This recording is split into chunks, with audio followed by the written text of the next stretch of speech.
On Friday, the Washington Post bucked its own tradition of endorsing presidential candidates. Now, normally newspaper editorial boards will put out an endorsement during a national election, but this time the Washington Post didn't. The reason behind it, billionaire meddling. Specifically, owner of the paper, Jeff Bezos, who I remember promising, oh no, I will never interfere with the editorial decision of the Washington Post now that I own it. Turns out that was a lie. Survey says lie. All right. Now, that, of course, that lie was called out years ago in 2020 when they ran 16 negative articles against Bernie Sanders in a 16-hour period. Or was that 2016? I don't remember. There's been so many negative articles against Bernie Sanders, and the Washington Post was one of the most egregious offenders. That said, now it's affected Kamala Harris, the establishment candidate. At a time where the establishment is currently facing against a literal fascist. And yet the billionaire-owned Washington Post is all like, you know what we're going to do? We're going to be neutral on this moving train. That's what's going to happen. Really? Really? All right. Now, hey, democracy dies in darkness, you say? I would say that it dies when people are too afraid when it comes to their business interests to speak out against fascists. That said, this decision has already cost them some of their employees and faced a lot of pushback. The paper's editor at large, Robert Kagan, stepped down per Semaphores' Max Tanny.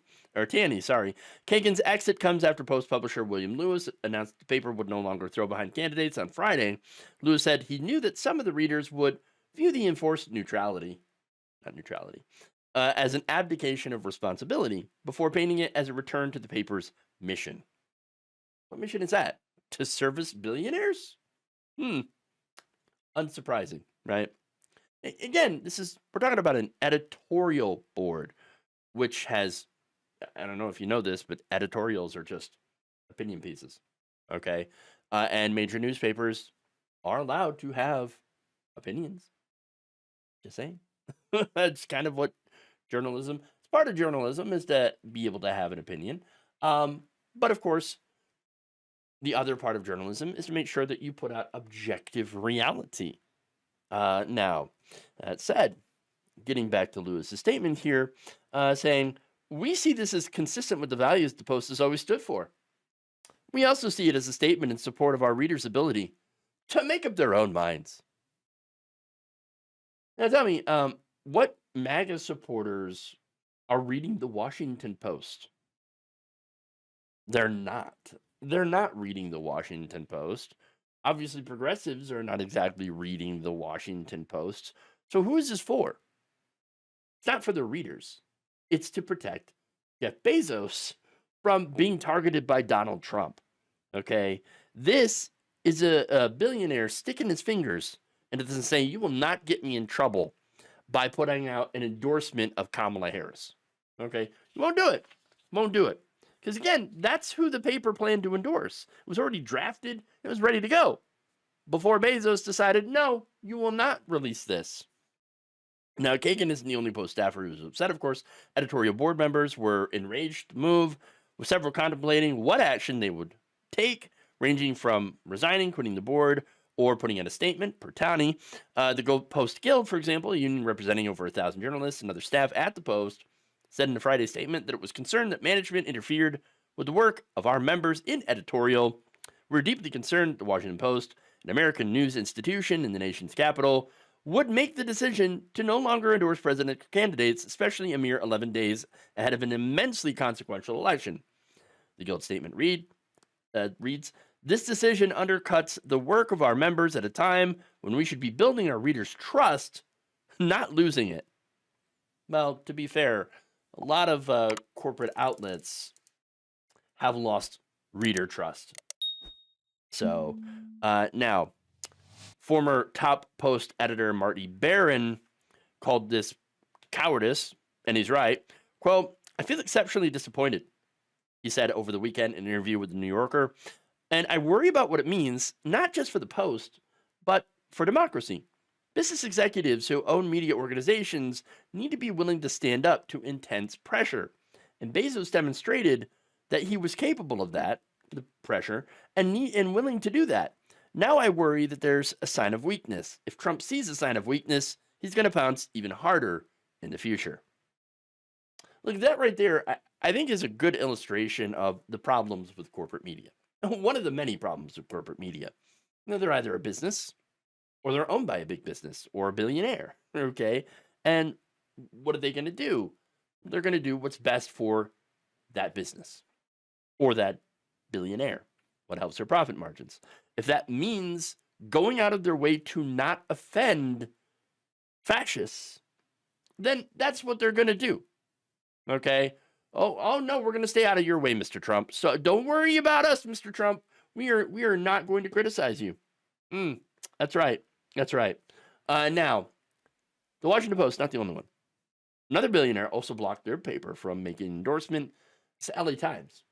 The LA Times, Kagan's exit and the editorial board fervor just came days after the Los Angeles Times billionaire owner blocked that paper from endorsing Harris. Owner Patrick Soon-Shiong defended the decision not to endorse, stating that he was merely respecting the decision made by his paper's editorial board. Okay, but is that the case? No. Bullshit. Several board members openly admitted that they had a Harris endorsement ready before Soon-Shiong blocked it. Yes, he blocked it. That's it. The guild that represents many LA Times employees also acknowledged that readers have threatened to cancel their subscriptions as a result of this. Okay, thousands have already also canceled their subscriptions to the Washington Post, and I don't really blame them. When billionaire owners personally step in to block endorsements, it makes you wonder, what else have they blocked? Have they blocked stories? Are there things that they could have reported that they don't really want us to see? Things that might be negative stories about, for example, for Washington Post, Amazon and their terrible working conditions? Wouldn't be shocked if that were the case. Look, when it comes to journalism, actually been a pretty terrible last few years. I mean, when you look at corporate media consolidation, it's gotten worse. Okay. Billionaires have been buying up newspapers. Billionaires have been buying up news stations and have been consolidating them. Look at Sinclair Media, right? And when it comes to independent media, well, we find a lot of independent media outlets, especially on the right, weren't so independent after all. They were literally paid for by Russian billionaires. On the left, progressive media has, well, it's never been in a great place, to be honest. But they've been facing an existential crisis, okay, due to falling ad rates, algorithms that prioritize so-called authoritative sources, which is this corporate media. You have scandals who, among people who were once considered to be on the left, going right-wing in order to chase that bag. I mean, it's not a good situation. It's a disaster. At a time where good journalism, and that actually questions the powerful and pushes back, is needed most. When we are, again, facing fascism right at us, we no longer have media that can stand up to it. And the ones that could are the ones that get squished the most. And I'm talking about independent, leftist, progressive media, which is in a bad, bad way. Thank you for watching. If you enjoyed this video, please like, share, subscribe, hit the bell icon in order to get notified whenever a new video is released. And if you want to support independent, progressive media through this difficult time where it seems like everybody is shutting down, you can become a member on our YouTube page, you can become a subscriber on Facebook, or you can go to my Patreon. It's patreon.com/Jeff Waldorf. Thank you.